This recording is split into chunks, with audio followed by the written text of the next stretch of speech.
This is the learning path that's going to take 3 hours to finish, but we're not going to go through all of it. We're going to start with the introduction to Azure Synapse Analytics, and we're going to look into specifically into SQL Serverless. So what are we going to cover? We're going to cover what is Azure Synapse Analytics, how does it work, and also where we can use it, right? Right. So what is Azure Synapse Analytics? Simon, I think, by now, most of us already kind of get an understanding of what can we do. It helps us, it combines big data with data warehousing, with analytics, with real-time and visualization and all this good stuff into one place. But where should we use it? I mean, what is descriptive analytics? So it's a real... After you, go. Go for it.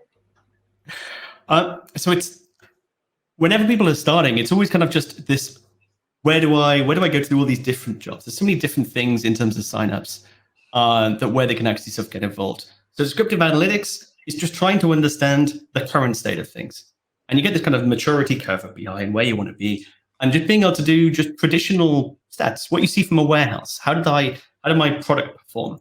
These are all traditional like warehousing things. And there's elements of signups that are perfect for doing that, building out a warehouse.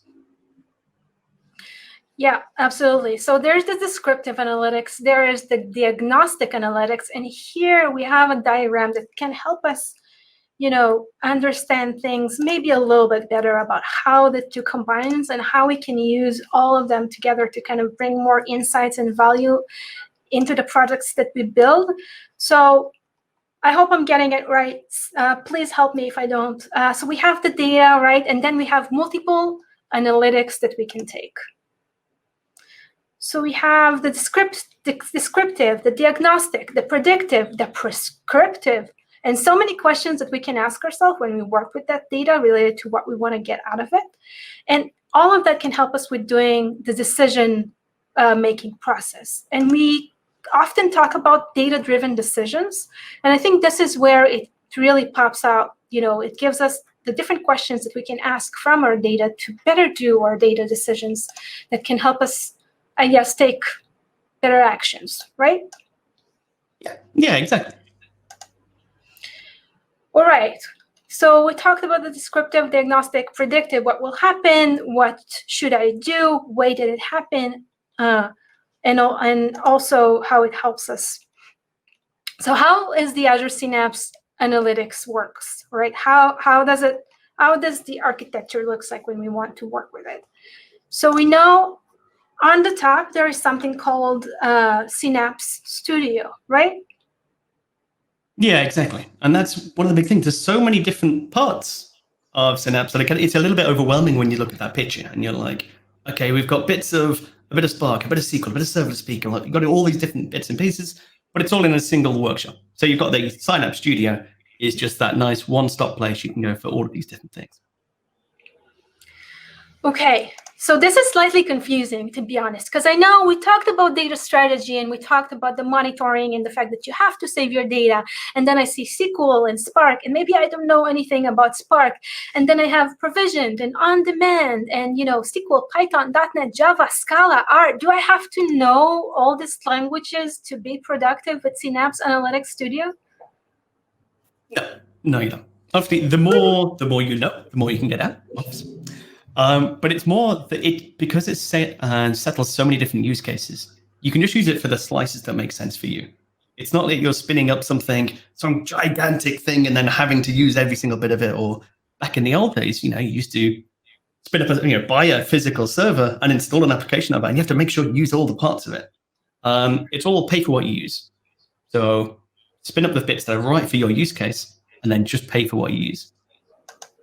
Whew, this is a great relief. So I don't need to know also Python and Java and .NET and everything involves. I can just jump in there and use the things that I need. Exactly. Perfect. All right, and we can see here there's Apache Spark pools that supports all the goodness from Apache and also the .NET from Apache Spark and the .NET as well from C#. And we can see we can do data integration with pipelines. And one fun fact about the pipelines, they support no-code, low-code. We don't have to write code sometimes as well. Yeah, near real-time hybrid transaction. Simon, what is near real-time? What does it mean? So often people are trying to do the full streaming. So every time a single little event comes in, you update it and you have a ticker on your graph and all that kind of stuff. And building a stream-only architecture, it's quite hard. It's really hard to just build it and maintain it and manage it. And what we've got with the HTAP, the hybrid transactional analytical processing in Synapse Link, is near real-time. So it's not kind of absolute instant every time every message comes through. There's kind of a regular couple of minutes later, you'll have tables that are updated, but they're updated like asynchronously. You don't have to go and do anything. So you can have a Cosmos DB, and it can have lots and lots of live reads and writes happening with the application. And then you can be writing queries in Synapse directly over those objects in your the collections in your Cosmos DB, and it'll be updated. The data will be a couple of minutes old, so near real time, without having to do any ETL, any of the normal extractions, any of the engineering to try and plug those things together. Okay. Sounds cool. You know, I'm excited. And now we can see there is the Synapse Studio that we can hop on. So let's open the Synapse Studio and see what we can do with it. Let me share my Synapse Studio with you all. All right. Let me bring it up. Here it is. So you can see, well, first, this is the Azure portal. I mean, this is where everything starts, right? So I already provisioned my Synapse service. So it's right in here, and I can see I have built-in serverless, which I didn't create. I mean, it comes with the Synapse. I don't pay for anything until I use it. But I'm actually here. I want to learn about the Synapse Studio. So let me share the Synapse Studio. Here it is. Click the Synapse Studio, and now it's opening. All right. So like we talked before, there's multiple pools, and there's multiple things I can do right in it. And I think one of the first thing I've noticed that there is a learn box, and I'm like, hey, wait, why inside a service there's a learn box? What does that mean? So I click it, right? And right here I can see different boxes like use samples immediately, browse gallery, tour the Synapse Studio, and many things I can learn. So I noticed it jumped into the Knowledge Center. So what is the Knowledge Center? Well, it's exactly that, right? It's a whole load of documentation and tutorials and built-in samples. So if you're trying to get started with Synapse or a particular part of it, it's probably get a tutorial and example in there. I mean, so certainly kind of if I'm having a play around, I'm like, how does that thing work? One of the super useful things inside the samples, there's a load of data sets.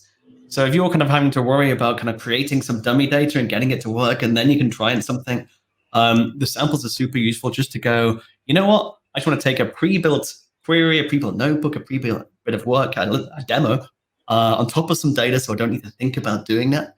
It's a really nice way to just get started and start experimenting and having a play with this stuff.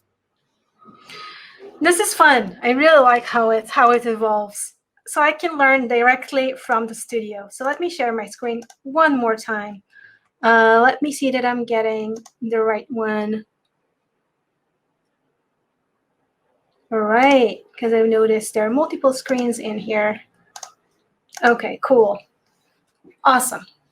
So directly from the Knowledge Center, like you mentioned, I can learn, and I can also use open data set that already exists. So I press the use samples immediately, and I want to learn today about query data with SQL. Yes, exactly. So that's going to be a little sample script about serverless SQL. So we can use that new SQL on demand serverless kind of and step through and understand how that works. Awesome. And I see right here on the top, there's a full tutorial available under this link, so I can click it. Yes, exactly. And we'll go back to that. We'll use one or two of the things from the full tutorial just to kind of take it a little bit further. All right, so let's see what we're going to do here. We are working with the New York taxi data set that includes a lot of different features and a lot of different queries that we can run on it. And there is the automatic schema inference. That's interesting. What is automatic schema inference? So if you're coming from especially from a traditional SQL background, you'll be so used to having to tell everything the structure. So to be able to say, I'm going to create a table of data, you need to say, these are the columns and these are the data types. And it's the same when you're doing things like Polybase, you're using kind of a load of the tools that we already have for going off and querying data. Normally, you have to, again, tell it the schema. I'm querying a file. These are the columns I expect to see. So automatic schema inference is saying, I want to query some flat files, but I don't want to have to tell it what it's going to find. I want it to start reading the data, look at the data and go, based on that, here are the columns, and then present it to me. I want it to be nice and flexible so I don't have to specify stuff in advance. Okay, that's really cool. So it means I don't necessarily need to define the schema, which is really awesome because, sometimes when I want to explore the data, sometimes my data is just sitting there and I don't really have a lot of insights into it. So I just want to let it run and start exploring. And I just ran the first query of select top 100 asterisks from open raw set. What is open raw set? Okay, so open raw set is essentially calling one of the flat file resources, saying I want to open something as if it was a table, as if it was a subquery. So it's kind of the same way as saying from subquery go read another table. So open raw set has a bunch of different data readers built in, and that's going to use this kind of the new engine behind serverless SQL, which is going to be able to understand data in different ways and go off and query it. I think we might need to zoom in slightly for the people at home if they're kind of following along. Yeah, absolutely. Yeah. There you go. All right. So you can see the data set below. That's a flat file. So that's data that's sitting off in someone else's layer. So this is kind of a data set kind of shared by the Synapse team. And you can just go write a query against it. It looks like a SQL result set that you've got back. But that's coming from a thing called Parquet. All right. You mentioned a lot of things. What is Parquet? Parquet is a column store flat file. So if you're used to using SQL Server and you've got a column store index, which instead of storing the data going each row is stored kind of sequentially, so it has all the different columns. Instead, it stores it. Here's all the different values for all the different rows for this one column and different columns. And what that means is you can compress it really, really, really well. So it can do stuff if it sees the same value like 10 times, 100 times. You can go, well, it's that value for the next 100 rows. And suddenly the data gets squished much, much, much smaller. So Parquet is column store in a flat file format, but it is awesome for writing analytics queries, for doing aggregates, for doing distinct counts, for doing min, max, all that kind of stuff. So Parquet is a fantastic data set for data lakes. All right. You got me hooked. I'm going to use Parquet for the rest of my life. Good. All right. And now I see there is something around time series, seasonality, and outlier analysis. And this is interesting because we are talking about New York City taxi data set. So I wonder what kind of seasonality or time series we can get out of this. So the first query will help us summarize the yearly number of taxi ride. So let's give it a shot. So while I'm running it, Simon, maybe you can help me understand what's going on now behind the scenes. Okay. So there's a few different things going on here. So one, this is using that new engine, that Polaris engine.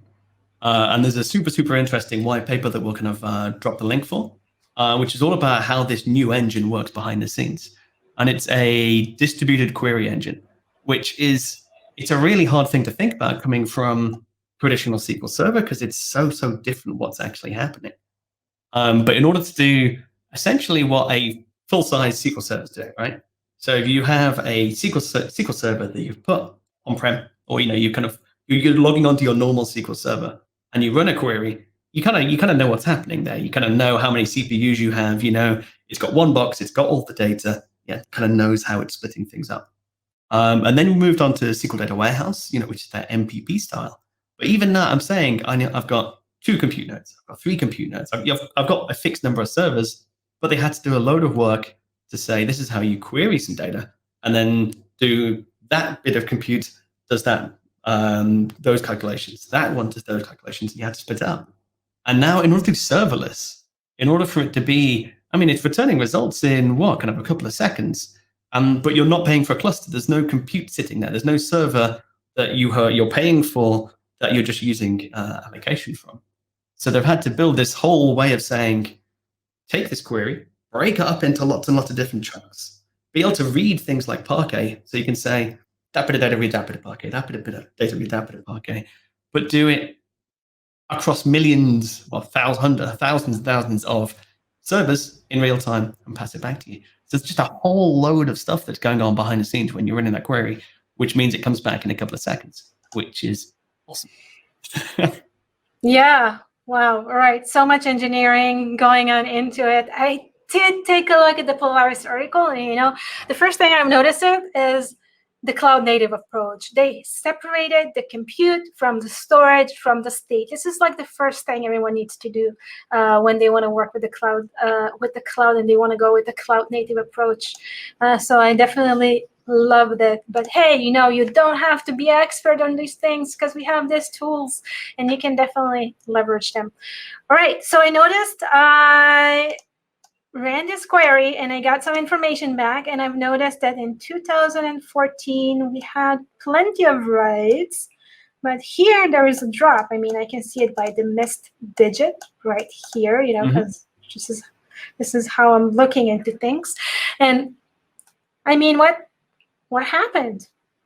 What happened from 2014 to 2019? So that in itself is fairly hard to read. So you do have the table and chart. You can click on chart, and then we can have a look at what that data looks like visually. And we can see that it's going down. That's nice. Whoa. It's significantly going down. It is. It's not like a tiny bump.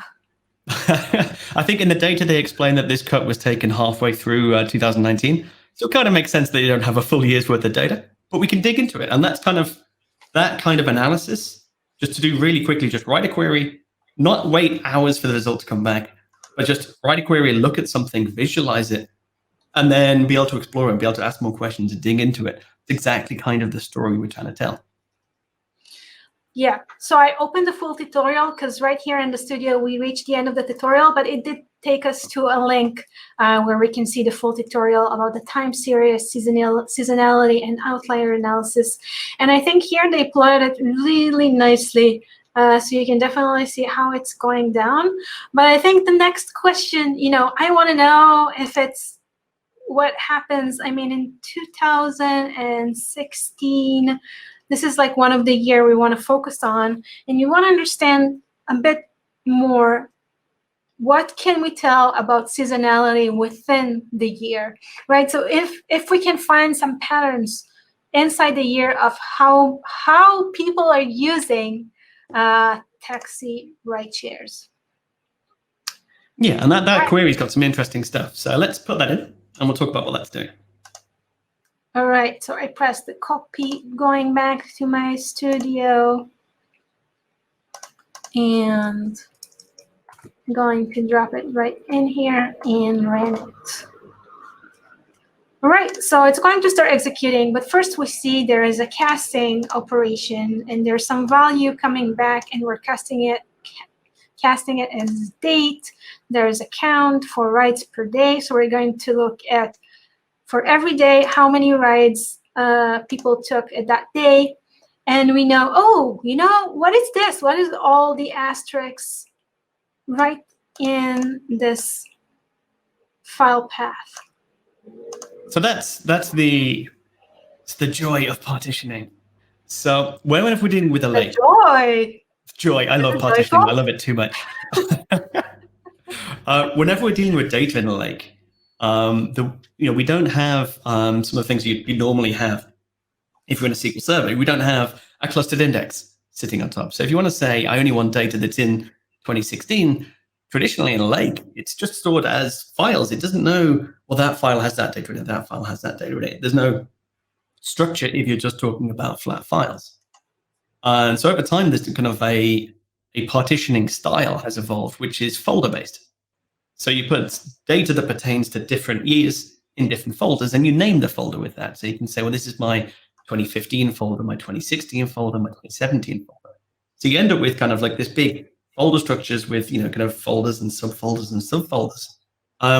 And things that are smart when they're reading lakes, they understand that. You can say, well, I want my year to be 2016, and then it won't try and read all the data that's in the other folders. It'll just go to the folder that it really cares about. So in the folder structure that you had there, you have that kind of stars. We've got that kind of where PU month as the pickup month equals star. And so that's saying, well, actually, I want to read everything. I don't want to have a particular thing. I just it's a wild card, like saying, select star from. It's saying I want to pick in all folders that are there. So that's super flexible. That's saying just take any data I can find and go through and understand it. And then you can see, and we've got that kind of, you might want to zoom in a bit more onto the where statement. You've got that file path, which is a special command here. So NYC, that's our table. So the whole open row set thing we've said as we're NYC. So we're referring to inside that subquery. And then file path is something that doesn't exist. That's not a column. So that's a special system variable saying file path. And then we've got a number in there. And that number refers to the number of the asterisks we've got. So essentially, we're kind of referring to certain pieces of that kind of path string. So we've got file path 1, saying the first asterisk we see. So we've got in there, we've got NYC, we've got yellow, we've got PU, year equals star. So by saying we're file path 1, I'm saying we're the first bit of that file path equals to, and then you can see we've got equals 2016. So that data, when we actually look at it, we'll see several different folders saying pickup year equals 2014, equals 2015, equals 2016, and then saying where the file path is 2016, we're referring only take that folder of data. And that means it doesn't bother reading the other folders, and so it's much, much quicker. All right, got it. So now actually we can play a little bit with the Parquet file and see how we can get the different partitions work for us as well. I mean, I can pull in an asterisk and pull in everything that I want, or maybe I can specify and give it a specific file like 2016, right? Yeah. Right, let's look at more of the queries. I'm interested in where we're going. So here they actually combining two data sets. They're saying, okay, we noticed here in the studio, we noticed there is some pattern going on, but we don't know what all this drops mean. I mean, it comes and goes, and want to try and combine it with holidays data set. I want to say maybe it's a holiday. So I'm going to copy that one, paste it here. And let's try and understand what this query does. Simon, I will need your help. I see multiple select here and a join, left outer join, and pulling out from open raw set and all this goodness. So what is this? Is this something, I mean, this query seems familiar. It looks a little bit like what we've seen before. Yeah, so essentially we're taking that last query that we ran. So we can go and get our data, our 2016 taxi data. And we're wrapping it in a thing called Common Table Expression, or CTE. Now, if you're coming, again, from SQL Server world, it should be super, super familiar. And it's really good to see that we've got that kind of that level of SQL support. It is kind of full SQL Server style querying that we can do here. So it's saying we want a table called taxi rides. That's our first one. And then a table called holidays, something along those lines, public holidays, that has a different open row set. So we combine different flat file sets and run a query over. All right, so let me copy it again. I don't know what I did, but let me go back here and create a SQL script and paste our query again so we can run it. Oh, and I'm using the built-in. This is how I know I'm using the built-in serverless SQL. And I'm going to run it. All right. All right, so here we're doing left outer join, and we're combining data from two different tables that we pull the data now, right? So we pull it again, and we're combining it, and we're trying to order it by current day. So what does this data tells me? So we're now seeing if any of those particular days, they had a public holiday on that day. And that's great, because it means we can see if there's any particular drops, what were those days? So maybe we could do something to make that easier to see. So we could change the order. So we could order that by the where the minimum rides per day, and then we'll see, were there any ones that, are they all on holidays? Or maybe there's some that actually don't. Maybe some of them actually, we don't know why there's a problem there. So we can change the order by statement. It's currently saying just by parent day, so we get a nice by the calendar day. And we can change that so that's by rides per day. And then we should be able to understand where are the minimum, where are the low points, what's going to happen in there. All right, so I'm going to copy the rides per day and order it by, rides per day. Here it is. And I'm going, yeah, and that's great that it's got IntelliSense. It can understand your query as you're writing it and pull out things in your subquery. It's nice. yeah, it is really nice. I mean, I don't have to remember all the different fields that I just declared, and it's fun. All right, so I'm running it and ordering it by rides per day, and I'm getting an interesting response. All righty. We see this one is null and null. Okay, this means there was no holiday in these days. No holidays. Yeah, null holidays. Not relevant for December anyway. We do see there's a Christmas day and Thanksgiving and a lot of days here. All right, but I don't see that's kind of interesting, right? So we can see that most of the low points were fell on holidays, but those two first days, I mean, they're just low. There's not a public holiday. There's no reason why people would be traveling less on that day. So that's kind of like there's something else. We don't have enough data to understand what's happening on that day. So we can try and do something else. We can try and pull some other data in. We can look somewhere else. But yeah, kind of that, as an analyst, that would be kind of, that's the kind of the story we're telling here, right? You know, kind of you can run a quick query. You can bring in a data set just by landing it in a blob storage, landing it in a lake, something that can Sense can see, write a query over it without having to pick it up and save it as a table somewhere, without having to create a structure, create a database project and deploy it. You can just write a quick open row set. And then it's kind of this iteration is kind of what we'd expect to see, right? Kind of you ask a question, doesn't quite answer that, ask another question, see if we can drill down.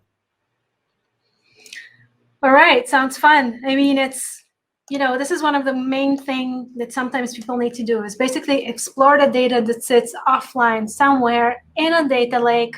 You know, just some people drop the data there, and now we need to pick it up. And before we do anything with it, and if it can be machine learning or analytics or anything related to that, we need to start understanding a little bit what's the patterns where we're going with it first. So I really like this tool because it makes it super simple to do the first absolutely. data exploration. All right, and we noticed there's still some weird dates there in the data, like January 23rd, and they prepared a query for us to start running. So let's drop our query in here.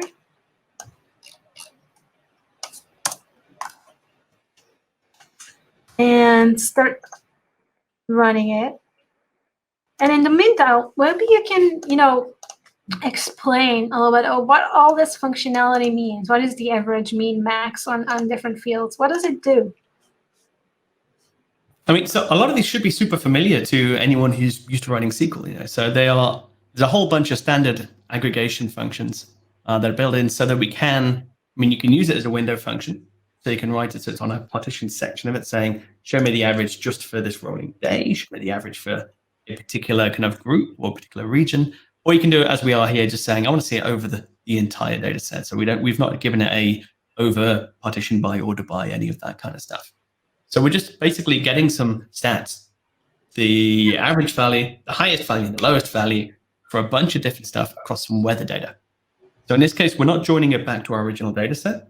We're just saying, you know what, there's something funny about that day.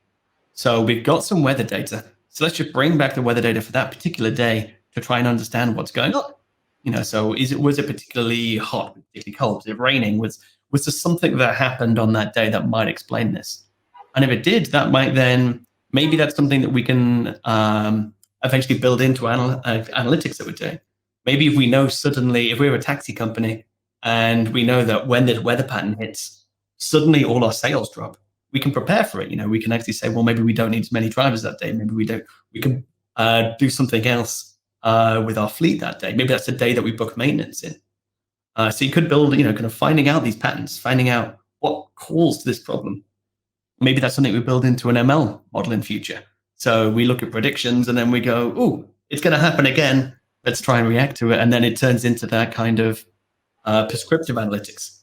So this is kind of descriptive analytics going, what happened in the past? And we're trying to identify things that we can use to predict what happens in the future. I love it. I love how easy is it, for me to jump in and do my prescriptive analytics right in from this with the serverless SQL approach. Because hey, I didn't spend any SQL pools. I don't have any Apache Spark pools in it. I'm just running my queries into my built-in serverless. And that kind of, it's fun, but it's also worrying in a bit because it means I'm paying here for something, right? And I don't know exactly how it works. But before we'll jump into it, I notice our query takes some time, and maybe we can try and make it faster. You did mention something about reading all the data with these asterisks here. So what can I do to make it better? Yeah, okay.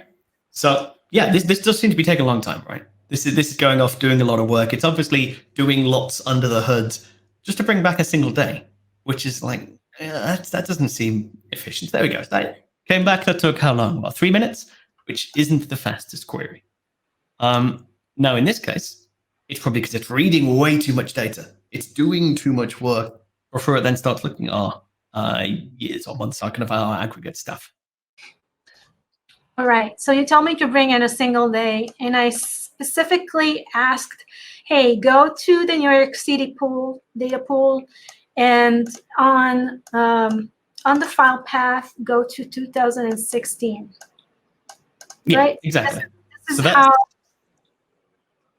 We've got our first asterisk that we're using in that path.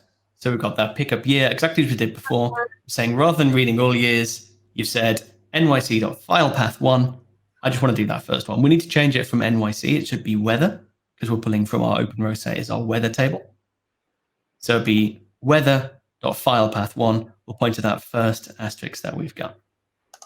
So is this the right query? Can I run it? No, so that first bit of the where. So when we've got nyc.filepath, in this case, our open row set query, we've said as weather. So our little table, our subquery, is coming back as a thing called weather. So it needs to be weather.filepath. So and then it'll look at that string. This one here? Oh, no, sorry. So instead of NYC, we need to replace that with weather. So, right. Here it is. Yeah, there we go. Because it's just a subquery. So we're saying that subquery, it needs to be filtered where that file path is. Now that's going to read, it's going to read everything it finds inside 2016. And so it's still going to read every month. So we could make it even more efficient by saying, and where the month is equal to 01. So we can kind of, we can filter it in several different ways. And that's kind of narrowing down the amount of data. Rather than reading all our years worth of data, we're just reading 1 year's. And then instead of reading all of our months worth of data, we can just read 1 month. And it just gets much faster and more efficient as we kind of do that. Yeah. And that's kind of, it's a tricky thing because we had a date filter in there, right? We said date is equal to that 1 day, but that doesn't know how that date relates to those year and month folders. So it's really important to get used to thinking in terms of those folders. Got it. And we do have questions from the audience. Someone saying he is new to data science. What are we doing here? So what are we doing here? Which part of the data science is it? I mean, we're doing data explorations. We can't create any machine learning model without first and foremost understanding our data and what's going on in our data, looking at our tables, trying to get a hint of the patterns. This is like the main step before we're jumping into creating machine learning model and injecting a model with tons of data. So welcome, and I'm excited for you that you're new to data science, because this is the first step that you will need to take in order to start jumping into and doing more machine learning, developing more machine learning models. All right, this query was super fast. I mean, the last one took 3 minutes, and this one took 14 seconds. I mean, this little tiny piece here did the trick. And it's all down to how much data you're reading. The more data you read, the longer it takes, because it has to read lots. And that's the same as you do in SQL Server when you're looking at table scan versus index seeks and all that kind of stuff. It's thinking in terms of that partitioning is how you work with lakes to make things faster. All right. So how do you know how much my query ate? How much data did it's a good question. I mean, and that is literally the first thing everyone asks me when I kind of show them SQL Serverless for the first time. They're like, "What? Well, how do I know? How do I know what changed?" So we can go into the monitor tab over on the left. All right. Yeah. And we got that thing called SQL requests. Clicking on it, and I see it's loading. Well, I did do a lot of testing with this environment. And there we go. That's super, super useful. We've got that full history of here's all the different queries you've written, here's how long they took, and here's how much data it brought back. So you can see that real quick difference between the two that you wrote, how much data. So look at the last two queries. I mean, these queries did exactly the same task, right? From a logic perspective and from an answer perspective, they did exactly the same. They answered the same question that I want to, but they processed different amounts of data. Why? Like here we have 12 gigabyte. Yeah. Purely because of having that file path in there, that limiting how much data you're bringing back. Now, you could have written it, you could have hard-coded the 2016 into your file path and said, I only want to run that. But it's so flexible, right, to be able to have, based on a where statement, based on a parameter, and then you can pass that in from a variable. So each time you run it, it's change a variable, and it's going to efficiently run for each one you're doing. But it takes a while to start thinking in those terms, that kind of folder structures and wildcards and that .file path. It takes a little while to get used to. Yeah, I mean, absolutely. You have to know, if you work with Parquet, you have to know about partitioning and data shredding and what it all means, right? So it's fun that we can, start in running our query, but sometimes we need to be a little bit mindful into how we're structuring the query so we can get better performance. And you know what worries me here? And I did mention it before. I know that serverless is a fantastic feature, but it comes, it always comes with some price. I mean, someone is managing my servers. I know I'm not paying for a VM directly, but someone is using a VM behind the scenes. I mean, there's a virtual machine somewhere that runs my query and do all this great stuff. So how do I know how much I am paying? Because I want to give it to my data science to explore their data. I want to give it to my data analyst to work with it. I want people in the organization and in the enterprise to use it. But I also want to be able to monitor it.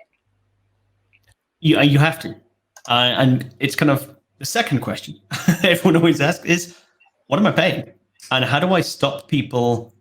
How do I stop people? How do I help people to avoid paying too much? And it's kind of a real big thing, kind of behind the scenes, saying, what if I run a query and my users don't know about that file path? They don't know about partitioning.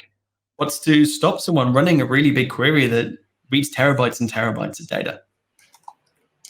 Right, and that's going to bring me into the Synapse analytics pricing. And, there's a lot of things we can cover here when we talk about pricing, from having our own SQL pools, which means, if they're idle, we're still paying for them, right? Mm-hmm. So dedicated SQL pools, you spin it up. When it's turned on, you're paying for it. What about my Spark pools? Am I paying for it when they're up? So Spark pools you pay for by the session. So you define a thing called a Spark pool. So you say, this is the maximum number of computers, these server nodes that I want to have. But only when someone turns on a notebook, writes some code, does it actually create a session for them.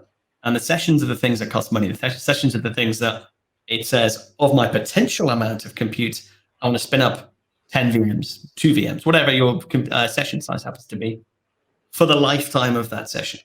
And then you've got various different tools in there, such as timeout, so it can idle. So if I spin up a session, I start working, and then if I don't do anything for 15 minutes, it'll turn itself off and I'll stop paying.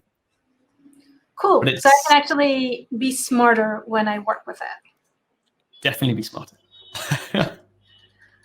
All right. And now I reached the serverless part. Ta-da-da! What's going on in serverless? I'm not paying for any pools because I'm not managing and I'm not working with any virtual machine. But I am processing data. So what does it mean? I mean, I see serverless right in here, and I see $5 per terabyte of data processed. Exactly. So it's a priced per data read. So the amount of data that goes off and reads, or the amount of some processing does in cache, that's what you're paying for. It's the amount of work it has to do.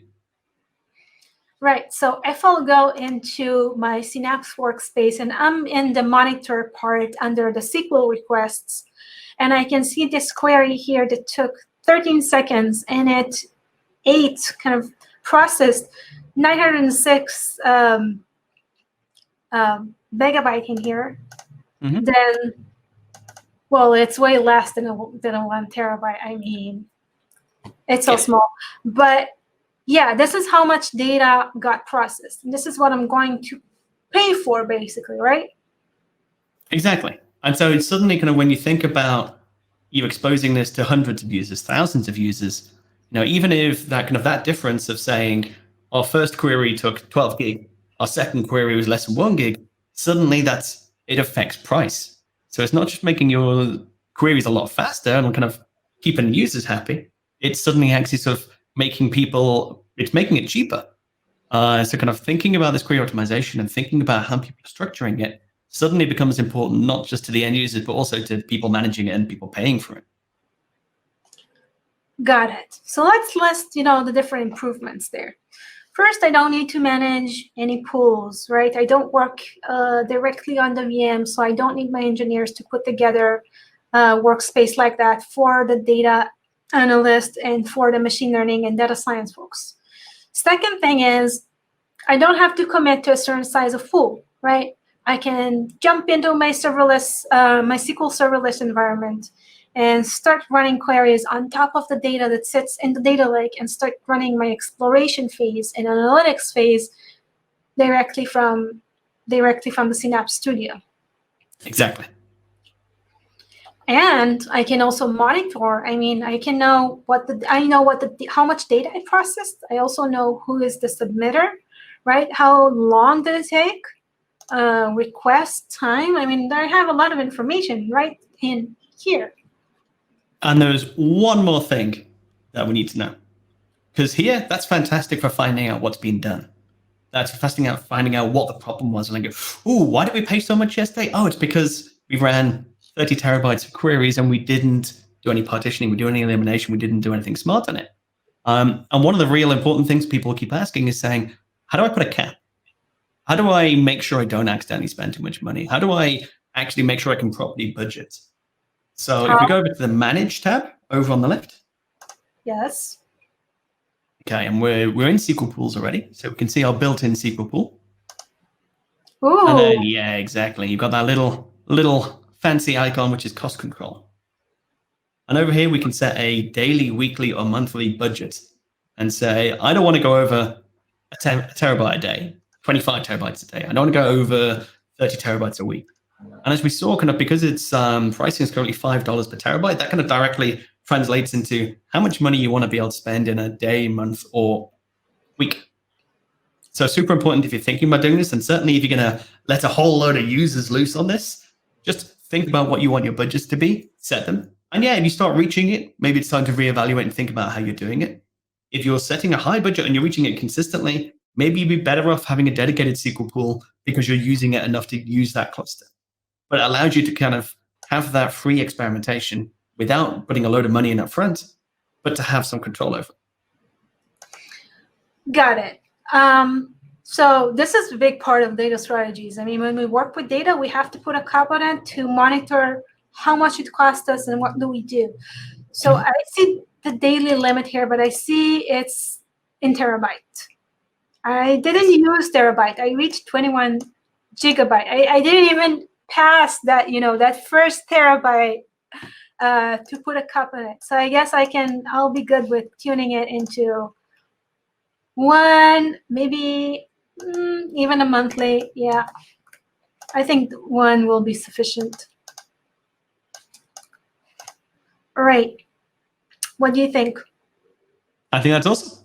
I think that's us up for time, but I think that's a great intro for SQL Serverless and kind of to get people started and playing with this whole awesome new tool. Fantastic. All righty. Let me bring back our slides just for the last time. And well, thank you everyone again for joining us today. It was lovely to have you. I hope you learned a lot of new things and you skilled up, and thank you for staying all the way to the end. And for doing so, we want to give you the Builder badge because you build it with us serverless SQL queries and you ran your own analytics. And Simon, again, thank you for sharing great insights, and thank you for your conversation with Savine. Everyone learned so much about that, so thanks. Not a problem. Thanks for having me. And again, thanks to everyone for tuning in, asking questions, and yeah, learning. Awesome. All right, everyone, thank you so much for joining Create Data. We hope you enjoyed it, and we hope you're going to learn a lot more growing up in the future about everything related to data technologies from open source and cloud services and everything related for it. All right, that's time. Awesome.